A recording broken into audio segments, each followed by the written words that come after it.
This is probably the most difficult video I've ever had to make because the subject matter is democracy, which has been touted as the be it all and end it all for the development of Africa.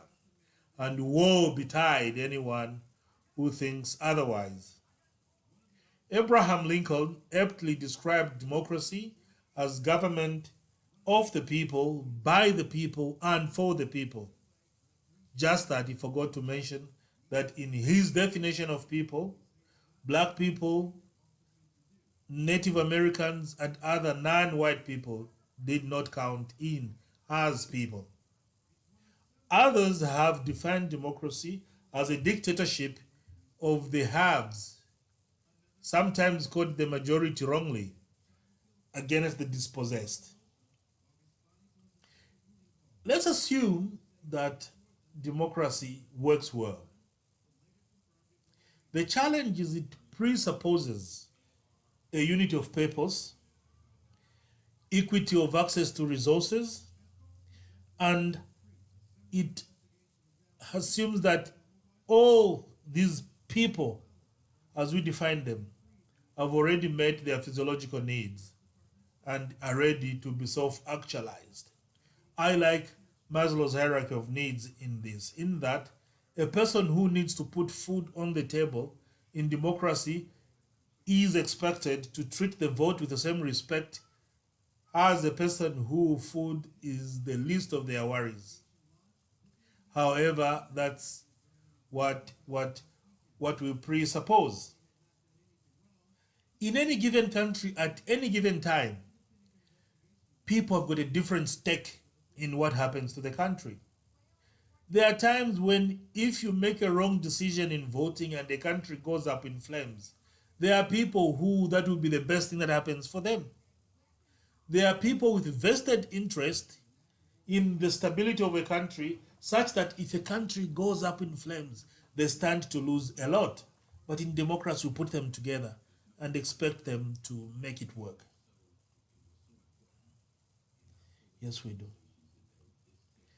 If I am dispossessed, I am poor, and I need food on the table, the vote is just another commodity for me to sell to the highest bidder so that I can meet my basic physiological needs of food.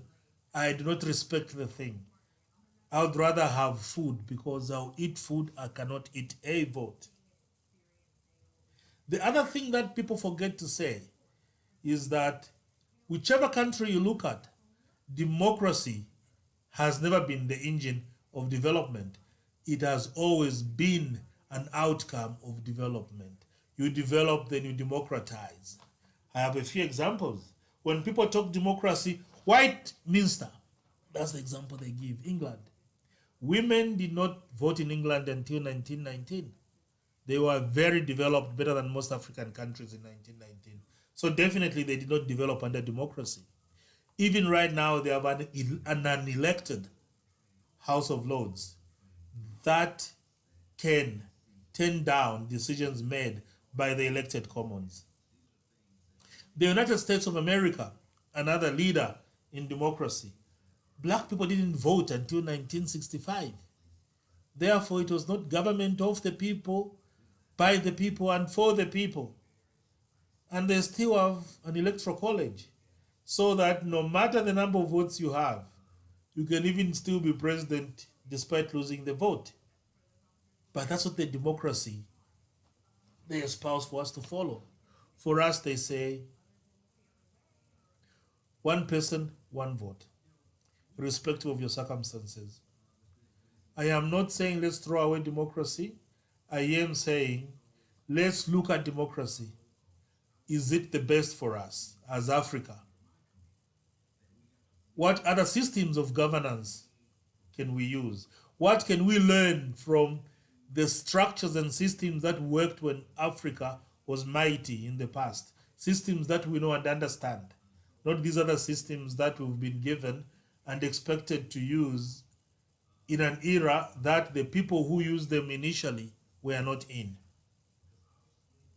Think about that. My name is Kanyanta Sunkutu, and I love you all. and I expect to be torn apart by the comments from this. Please subscribe to my channel and like the video. Thank you.